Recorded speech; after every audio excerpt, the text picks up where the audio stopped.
আলছালপাড়া Gariwala police ছিল, তার সঙ্গে সন্দেশখালীর পুলিশ ছিল। ওরা সবসময় যেই পুলিশগুলো আসতো, ওরা এসে আমার হাত থেকে লাঠি ছেড়ে নিয়ে আমার পাশে পাশে করে 8-10 গা মেরেছে। সে দেখানোর মতো না।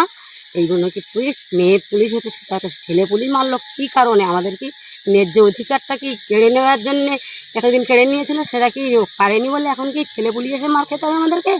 অনেক দিন আগে তো শুনেছিলাম ইন্দিরা গান্ধীকে চন্দন কাঠে পুড়িয়েছিল। আমাদের জন্য অন্তত একটু নিম কাঠ আনে। আর কি করবো আমরা, আর কি দেখাবো?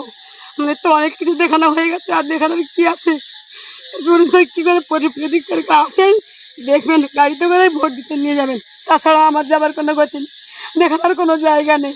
আমরাও তো মা বোন ছেলে মেয়ে নিয়ে বাস করি, কী করে বারবার দেখাতে পারি? এইরকম নিশ্চিত ছেলে পুলিশ মারবে, আমাদের অধিকার কেড়ে নেবে, তাই আবার আমাদেরকে মারধর করবে কেন? এইগুলো এই করে কীভাবে আমরা বাঁচতে পারি বলুন? নমস্কার। পশ্চিমবঙ্গবাসী হিসাবে আমরা কিন্তু কেউই এমন ভোট চাইনি।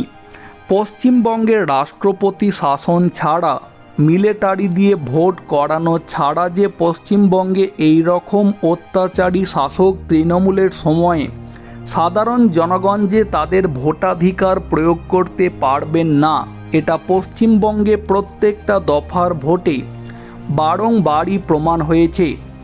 আজকে সপ্তম দফার ভোটের আগে গতকাল সারা রাত ধরে যেভাবে তৃণমূলের দলদাস চটিচাটা পুলিশ উত্তর 24 পরগনা জেলার বসিরহাট লোকসভা কেন্দ্র থেকে শুরু করে দক্ষিণ 24 পরগনা জেলার মথুরাপুর লোকসভা কেন্দ্র, জয়নগর লোকসভা কেন্দ্র, ডায়মন্ড হারবার লোকসভা কেন্দ্রে বিশেষ করে হিন্দু জনবসতিপূর্ণ এলাকার মা বোন মহিলাদের ওপর যেভাবে সারা রাত ধরে অত্যাচার চালিয়েছে, এবং পাশাপাশি বিজেপির যারা পোলিং এজেন্ট আছেন তাদেরকে বেছে বেছে বিভিন্ন কারণ দেখিয়ে যেভাবে পুলিশ গ্রেপ্তার করে নিয়ে গেছে, এতে করে প্রমাণ হয় পশ্চিমবঙ্গের দলদাস চটিচাটা পুলিশরাও চায় না পশ্চিমবঙ্গে ভোটটা অন্তত শান্তিপূর্ণভাবে হোক।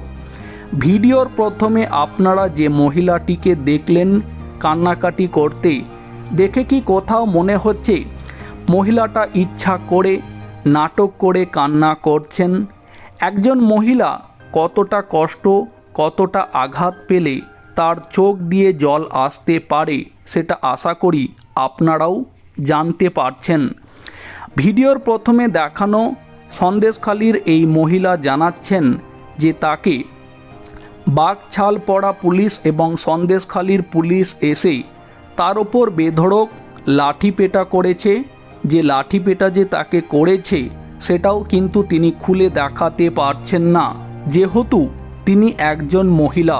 তাহলে ভাবুন, শাসক দল তৃণমূলের নির্দেশে পুলিশ কতটা দলদাসে পৌঁছেছে।